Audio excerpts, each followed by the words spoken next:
అదేవిధంగా job calendar ప్రకారం job calendar రేపు అసెంబ్లీలో డిక్లేర్ చేస్తా అని చెప్పిన.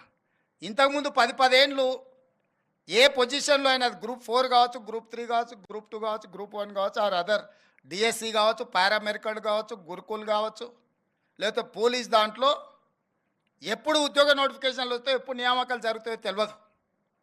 ఎవ్రీ ఇయర్ మార్చ్ 31 లోపల అన్ని శాఖలలో ఉండే ఖాళీలను తెప్పించి జూన్ 2 లోపల నోటిఫికేషన్లు ఇచ్చి డిసెంబర్ 9 లోపల సంవత్సరం నుండే ఖాళీలను అన్ని భర్తీ చేయడానికి జాబ్ క్యాలెండర్ని తీసుకొస్తున్నాం. దాని చట్టబద్ధత చేస్తున్నాం. ఎవ్రీ ఇయర్ ఎందుకు మీకు యూపీఎస్సీ రిజల్ట్స్ వస్తాయి, ఐఏఎస్, ఐపీఎస్, ఐఎఫ్ఎస్, ఐఆర్ఎస్ ఏవైతే సివిల్ సర్వెంట్స్ ఉద్యోగాలు ఉన్నాయో అన్ని ఖాళీలు ప్రతి సంవత్సరం క్రమ పద్ధతిలో తెప్పించి క్రోడీకరించి క్యాలెండర్ డేట్స్ ప్రకారం ఆటోమేటిక్గా పరీక్షలు నిర్వహించేటట్టు ఉద్యోగాలు ఇచ్చి ఒక సిస్టమ్ డెవలప్ అయింది యూపీఎస్సీ.